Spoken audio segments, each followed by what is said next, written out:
তারা মারা যেতে পারে। ক্যাপ্টেন লিউ তার সর্বোচ্চ দিয়ে প্লেনকে কন্ট্রোল করার চেষ্টা করে। সে প্লেনকে যতটা সম্ভব নিচে দিয়ে চালানোর চেষ্টা করে, এমনকি ককপিটে প্রচন্ড বাতাস এবং বরফের টুকরার কারণে সামনে কি আছে সেটা দেখা অসম্ভব হয়ে পড়ে। অন্যদিকে সোশ্যাল মিডিয়ায় এই খবর ভাইরাল হলে প্লেনের ভিতরে থাকা যাত্রীদের আত্মীয় স্বজনরা এয়ারপোর্টে এসে কান্নাকাটি করতে থাকে। এদিকে প্লেনের মধ্যে থাকা যাত্রীরা তাদের ধৈর্য হারিয়ে ফেলেছে। তাদের মধ্যে একজন প্লেনের কি হয়েছে সেটা দেখার জন্য ককপিটের দিকে যেতে থাকে। এটা দেখে কেবিন ক্রুরা তাকে বাধা দিলে সে একজন এয়ার হোস্টেসকে খাবারের টলি দিয়ে আঘাত করে। তখনই সেখানে কেবিন ক্রুদের ম্যানেজার নান আসে আর বলে, আমরা সকলেই জানি তিব্বতে ছোট বড় কত হিমালয় রয়েছে, আর এখানে প্লেন নিচে নামানো ঝুঁকিপূর্ণ, এতে প্লেন ক্র্যাশ করতে পারে। যাই হোক না কেন আপনাদের পাইলট এবং আমাদের উপর ভরসা রাখতে হবে। এই সকল সিচুয়েশনের জন্য আমাদের সর্বোচ্চ ট্রেনিং দেওয়া হয়েছে, তাই আপনারা যদি এভাবে বিশৃঙ্খল করেন তাহলে আপনারা নিজেদের মৃত্যু নিজেরাই ডেকে আনবেন। নানের কথা শুনে যাত্রীরা কিছুটা শান্ত হলেও তারা প্রচন্ড ভয় পেতে থাকে। এদিকে ককপিটের মধ্যে লিয়াং যতটা সম্ভব লিউকে গরম রাখার চেষ্টা করে,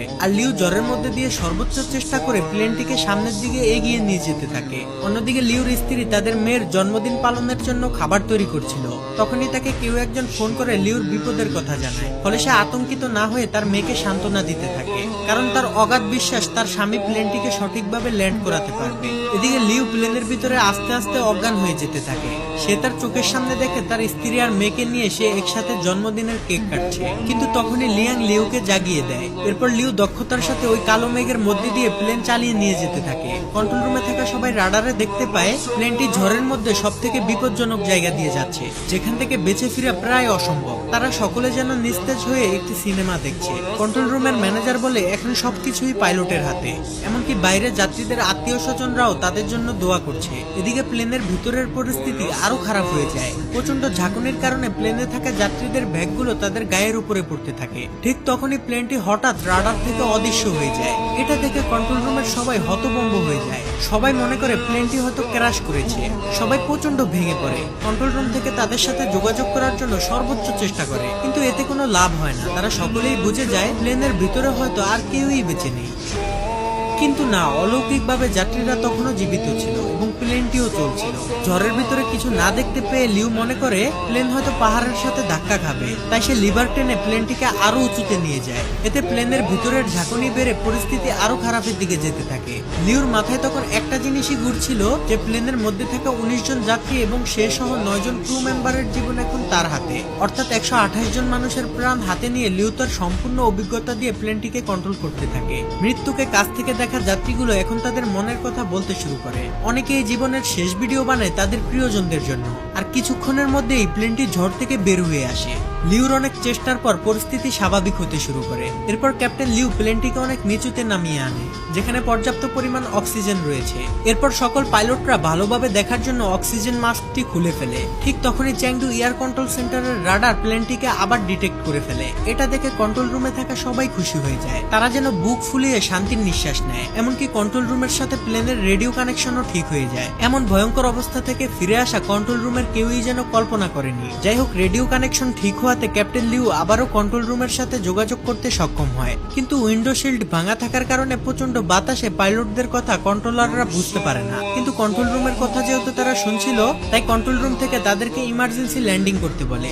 সাথে সাথে ক্যাপ্টেন লিউ ল্যান্ডিং গিয়ার চালু করে দেয়। আর এই সিগন্যাল পেয়ে কেবিন ক্রুদের ম্যানেজার নান যাত্রীদেরকে ইমার্জেন্সি ক্র্যাশ ল্যান্ডিং এর জন্য প্রস্তুতি নিতে বলে। অন্যদিকে প্লেন প্রচন্ড গতিতে রানওয়ের দিকে যেতে থাকে, আর এই টান টান উত্তেজনাপূর্ণ ফুটেজ ধারণ করে চ্যাংডুর গণমাধ্যম কর্মীরা। এদিকে প্লেনের ভিতরে যাত্রীরা ইমার্জেন্সি ল্যান্ডিং এর জন্য প্রস্তুতি নিয়ে নেয়। তারা মনে মনে দোয়া প্রার্থনা করতে থাকে। অন্যদিকে fire service, medical team, air traffic control সহ সবাই প্রস্তুত হয়ে যায়। ক্যাপ্টেন লিউ তার কোপাইলট জু আর লিয়াংকে নিয়ে কোনো ধরনের ঝামেলা ছাড়াই মাটি স্পর্শ করে। কিন্তু বিপদ তখনও কাটেনি, কারণ চ্যাংডু এয়ারপোর্টের রানওয়ে ছিল খুবই ছোট আর প্লেনের গতি ছিল অনেক বেশি। ক্যাপ্টেন লিউ ইঞ্জিনের থ্রাস্ট কমানোর জন্য লিভার টান দিলে দেখে ইঞ্জিন স্লো করার লিভারটি লক হয়ে গিয়েছে। তাই প্লেন প্রচন্ড গতি নিয়ে সামনের দিকে এগিয়ে যেতে থাকে। এটা দেখে সেকেন্ড পাইলট জু লেগ ব্রেক দিয়ে প্লেনটিকে থামানোর চেষ্টা করে, কিন্তু অতিরিক্ত ব্রেকের প্রেসারে প্লেনের একটি চাকা ফেটে যায়। এটা দেখে কন্ট্রোল রুমের সবাই ভয় পেয়ে যায়। জু তার সর্বোচ্চ শক্তি দিয়ে লেগ ব্রেক চেপে ধরে, কিন্তু এতে খুব বেশি একটা কাজ হচ্ছিল না। এদিকে রানওয়ে প্রায় শেষ হতে চলেছে,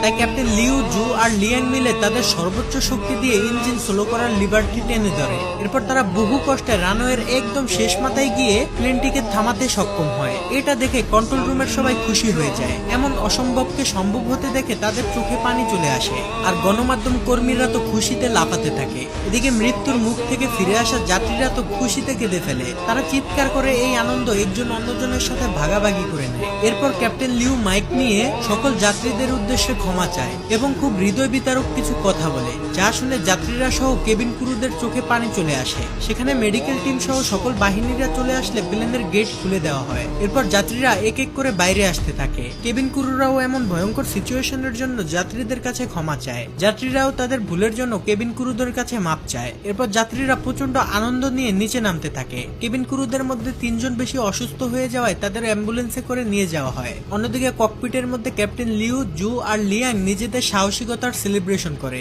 এরপর তারাও প্লেন থেকে বের হওয়ার প্রস্তুতি নেয়, কিন্তু ক্যাপ্টেন লিউ প্লেনের ভিতরের পরিস্থিতি দেখতে যায়